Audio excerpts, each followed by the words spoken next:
विघ्नहर्ता श्री गणेश, श्री गणेश, श्री गणेश।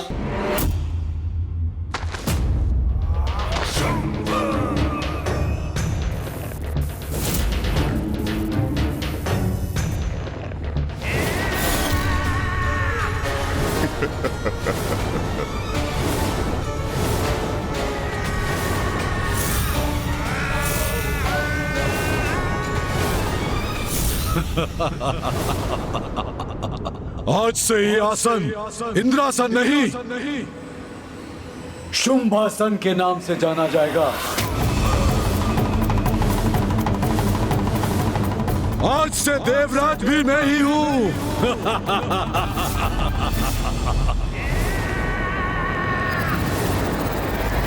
देवराज शुंभ की, देवराज शुंभ की, देवराज शुंभ की, देवराज शुंभ की। सबका सम्राट हूं मैं, छल से नहीं तो बल से सही। जो प्राप्त करना चाहता हूं उसे प्राप्त कर ही लेता हूं मैं।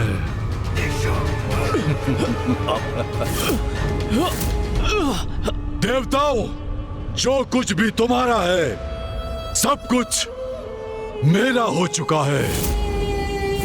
छीनकर किसी वस्तु को प्राप्त करने में जो परम आनंद मिलता है उसका वर्णन तो असंभव है ना?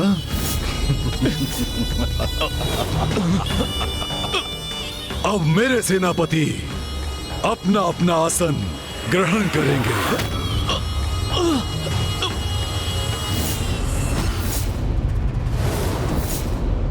अब स्वर्ग मेरा, स्वर्ग की संपत्ति मेरी, तो अमृत भी मेरा ही हुआ ना? क्यों इंद्रदेव? तुम कुछ भी कर लो दुष्टासुर, अमृत तक तुम कदापि नहीं पहुंच पाओगे। अमृत कहाँ छिपा के रखा है इन धूर्त देवताओं ने? अमृत प्राप्त करोगे तुम? क्या समझते हो अमृत प्राप्त करना इतना सरल है? दुष्ट!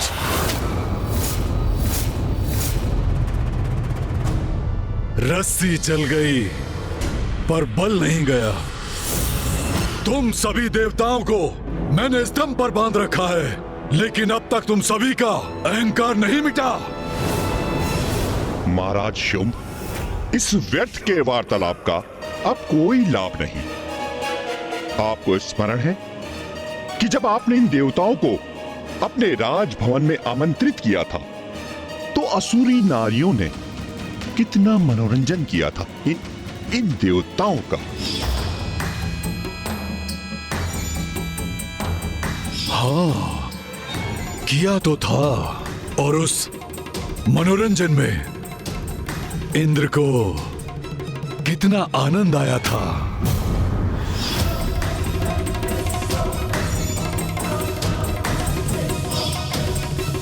अब हम स्वर्ग में हैं, इसलिए उचित नहीं होगा देवराज कि स्वर्ग की नारियां भी हमारे नवीन महाराज के लिए नृत्य गायन का आयोजन करें।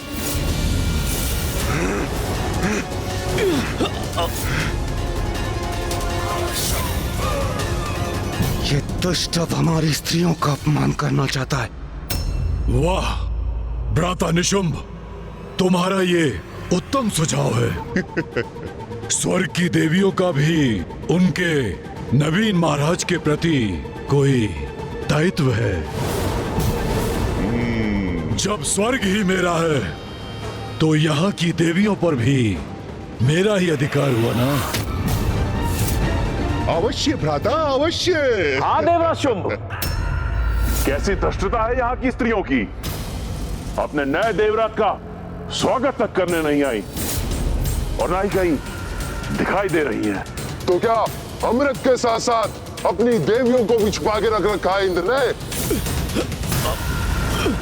सेनापति निशुंभ, हमारे सैनिकों को आदेश दो कि उन देवियों को ढूंढकर हमारे समक्ष प्रस्तुत करें। इंद्रदेव, मैं तुम्हारे नेत्रों के समक्ष उनका अपमान करूंगा और फिर तुम मुझे बताओगे कि अमृत कहाँ है।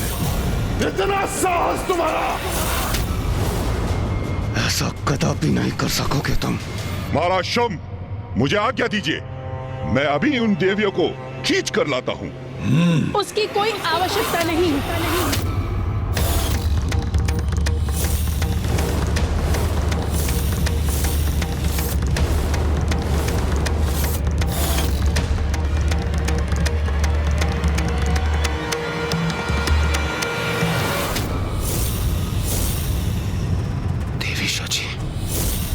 देवी सची, देवी सची यहाँ क्यों आ गई? देवी सची! नहीं।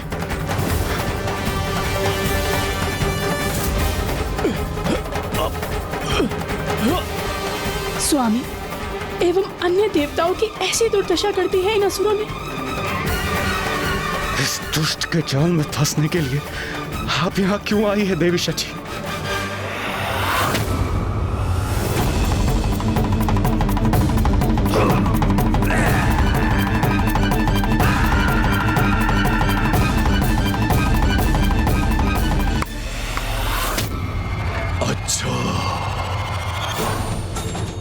तो ये है इंद्रदेव की पत्नी सची। इंद्रदेव, आपने बताया नहीं आपकी पत्नी अद्भुत सुंदरी है। अद्भुत, अद्भुत। यदि इसके पूर्व मुझे ज्ञात होता तो मैं इन्हें अपनी राज्यसभा में अवश्य आमंत्रित करता। हाँ देवराज, इतनी सुंदर स्त्री के आगमन से तो हमारी राजसभा की शोभा और बढ़ जाती।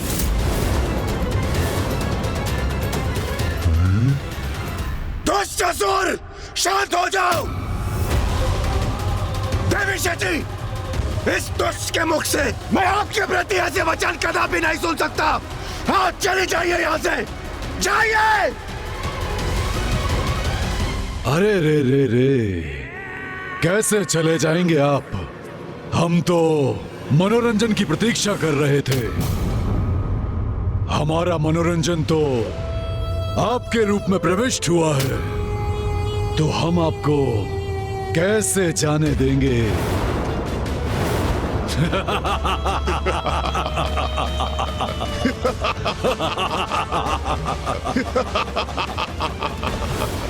दंभी असुर, स्वामी एवं अन्य देवताओं को मुक्त करो।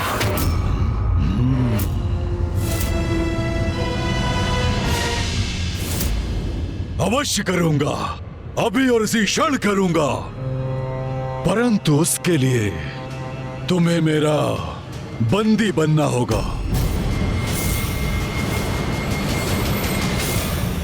निर्लज्ज दुष्ट, धृष्टता की भी सीमा होती है।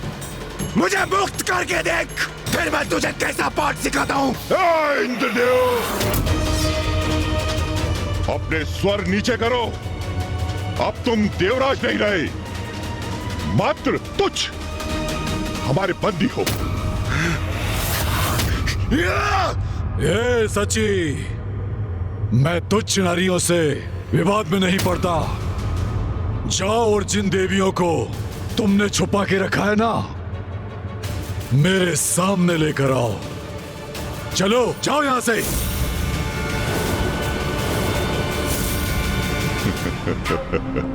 उचित आदेश दिया है देवराज शुंभ ने इसे। क्या हुआ गणेश? भैया, स्वर्ग में देवगण एवं माताएं संकट में हैं। हमें शीघ्र देवताओं की सहायता के लिए जाना होगा। मात्र देवगण ही नहीं, उसके पूर्व हमें माताओं की भी रक्षा करनी होगी अनुज। भैया, माताओं की चिंता ना करें, क्योंकि जब स्त्री शक्ति जागृत होती है तो कोई असुर उसके समक्ष टिक नहीं सकता। देवराज के सिंहासन पर बैठकर स्वयं को अत्यंत ही महान समझ रहे हो ना तुम? किंतु कदाचित तुम ये भूल रहे हो कि ये सिंहासन ना तो पहले तुम्हारा था और ना ही तुम्हारा कभी होगा। तुम क्या समझते हो, तुम प्रथम असुर हो जिसने स्वर्ग के सिंहासन पर अधिकार प्राप्त करने की चेष्टा की है। अरे कितने असुर आए, कितनों ने प्रयत्न किया, परंतु मृत्यु के सिवाय उन्हें कुछ प्राप्त नहीं है।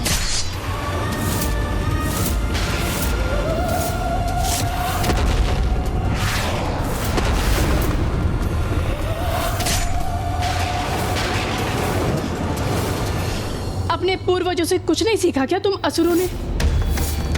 आनंद आता है क्या बार बार पराजित होने में?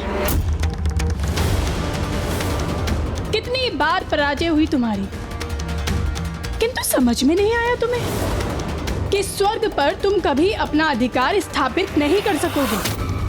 अपने इन विचित्र सेनापतियों के साथ अपनी शक्तियों का दुरुपयोग कर यहाँ आ तो गए हो, किंतु सत्य है विनाश काले विपरीत बुद्धि। अनेकों बार देख चुके हैं हम, क्योंकि जब तुम्हारा अंत पुकारता है तो तुम असुर इसी प्रकार स्वर्ग लोक आ जाते हो। अब तुम सभी का अंत समय आ गया है। माँ महाशक्ति तुमसे इस प्रकार का व्यवहार करा रही है ताकि वो यहाँ आकर तुम सभी का वध कर सके।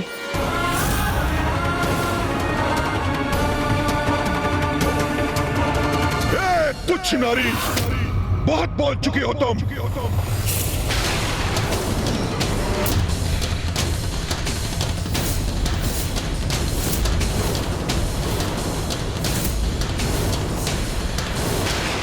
बहुत कहा, अभी तो मात्र आरंभ है। माँ महाशक्ति चाहती तो अभी तुम सभी का अंत कर सकती थी, किंतु नहीं। वे सदैव सभी को सुधरने का एक अवसर अवश्य देती है, इसलिए मेरे माध्यम से वो तुम्हें चेतावनी दे रही है। तुम्हारी भलाई इसी में है कि तुम शांत रहकर मेरे वचनों को ध्यान पूर्वक सुनो। क्या कहा था तुमने? तुच्छ नारी। नारी को तुच्छ समझने वाले, ये मत भूलो कि तुम्हारा जन्म भी एक नारी से हुआ है, और ये स्मरण रखना कि तुम्हारा संहार भी एक नारी ही करेगी। और यदि तुम्हें इसमें कोई भी संदेह है तो अपने पूर्वज महिषासुर का स्मरण करो कि किस प्रकार जगत जननी ने उस महिषासुर का भयंकर वध किया था।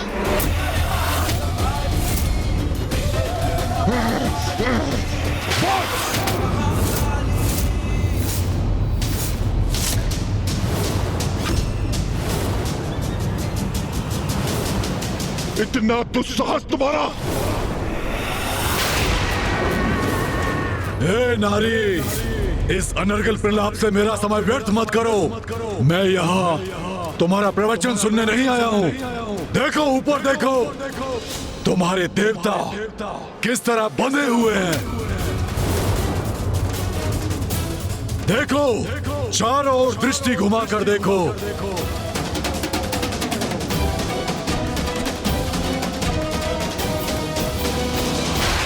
यहाँ का राजा मैं हूँ। ये तुम्हारे स्वामी का राजभवन नहीं, ये मेरा राजभवन है, और मेरे सैनिक भीतर और बाहर रह के यहाँ की रक्षा कर रहे हैं।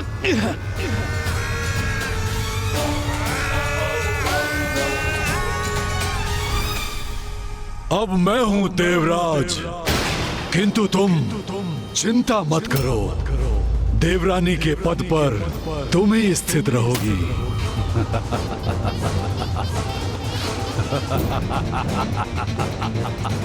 आओ, मेरे निकट आकर अपना स्थान ग्रहण करो।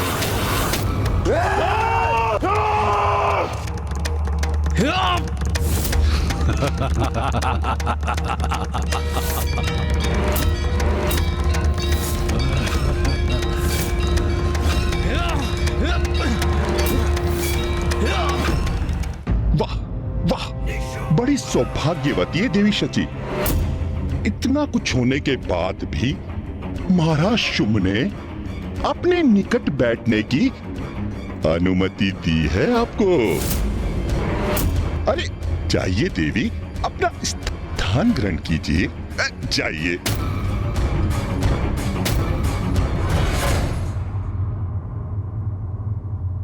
किस विचार में मग्न हो तुम?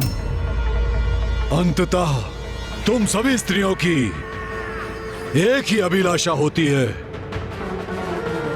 एक शक्तिशाली पुरुष का संरक्षण। तो कहो, तुम यहां स्वयं आती हो या अपने सेनापतियों को आदेश दूं कि वो तुम्हें यहां खींच कर लेकर आए? दम भी असुर! ना तो तुम मुझे बंदी बना सकते हो और ना ही स्वर्ग की अन्य नारियों को, क्योंकि हमारी रक्षक तो स्वयं जगत जननी है। बस बहुत हुआ ये जगत जननी के नाम का उच्चारण। तुम्हें बहुत अहंकार है ना अपनी महाशक्ति पर? अहंकार तो तुम्हें है दुष्ट, मुझे तो विश्वास है अपनी माता मां शक्ति पर। और जिन माता जगत जननी का तुम नाम इतनी उदंडता से ले रहे हो, ये मत भूलो कि वो तुम्हारी भी मां है। और हम नारियों पे जो तुमने कुदृष्टि डालने का अपराध किया है, उसका भी दंड अवश्य ही मिलेगा तुम्हें।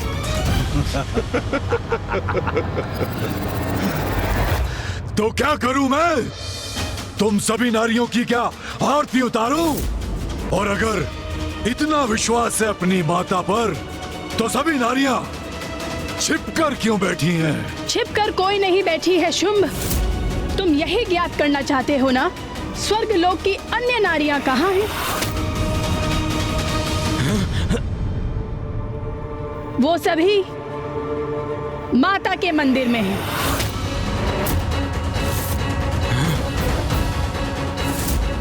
देवी सचिव, ये क्यों बता रही हैं आप इस दुष्ट को? नारी को तुच्छ समझने वाले, मैं नारी होकर तुझे चुनौती देती हूँ। स्वर्ग की किसी भी स्त्री को तू स्पर्श नहीं कर पाएगा, क्योंकि मुझे विश्वास है अपनी माता पर। माता हमारी रक्षा अवश्य करेंगी। यदि साहस है तो हमें बंदी बनाकर दिखाओ शुंभ।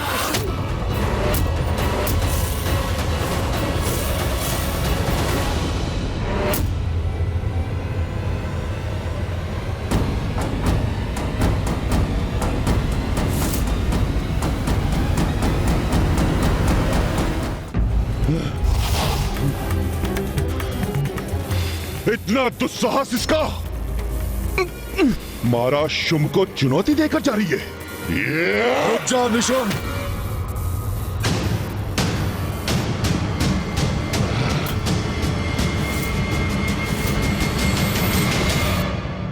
जाने दो उसे। नहीं भ्राता, उचित नहीं है ये। या तो इसको स्तंभित कीजिए अथवा मुझे इसको खींचकर लाने की अनुमति दीजिए। उसने मुझे चुनौती दी है, अब मैं उसे दिखाऊंगा एक पुरुष का बल क्या होता है। असुरों और देवताओं का अधिपति मैं ही हूं। स्वर्ग की देवियों का मैं अहंकार भंग करूंगा, उन्हें अपनी सेविकाएं बनाऊंगा। चलो मेरे साथ। उचित है भ्राता शुंभ, इसके अपराध का दंड तो इसे अवश्य मिलना चाहिए। स्वर्ग की नारियों का अपमान कदापि नहीं सह सकता मैं। मुझे इस बंधन से मुक्त होना ही होगा। देवराज होने के नाते देवियों की रक्षा का दायित्व निभाना ही होगा, मुझे निभाना ही होगा। हाँ देवराज, इस दीनहीन अवस्था में हम अपनी शक्तियों का प्रयोग करने में भी असमर्थ हैं। धिक्कार है हम पे। ये कैसी विवशता है हमारी। हम यहाँ बंदी बने और वो दुष्ट देवियों को अपमानित करने गए हैं। देवगण, हम विवश अवश्य हैं, किंतु आदि शक्ति, माँ की शक्ति नहीं। इन असुरों का माता के समक्ष टिक पाना असंभव है। अब हमारा और देवियों का माता ही सहारा है, और वो अपने भक्तों को कदापि निराश नहीं करेगी। देवियों की रक्षा माता अवश्य करेंगी।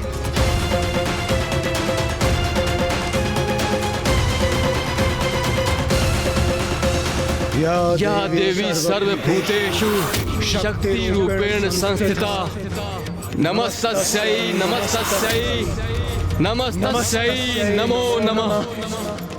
माता, हे देवी शक्ति, आप देवी शची और अन्य सभी देवियों की रक्षा कीजिए। हम पर कृपा कीजिए माता, दया कीजिए हम पर।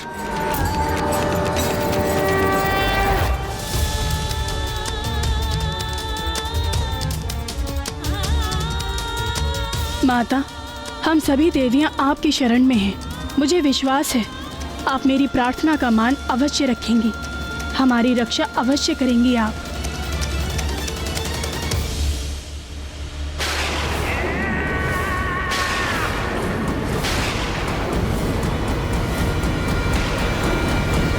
अभी ज्ञात हो जाएगा कि स्वर्ग की देवियां कहां छुपी हुई हैं।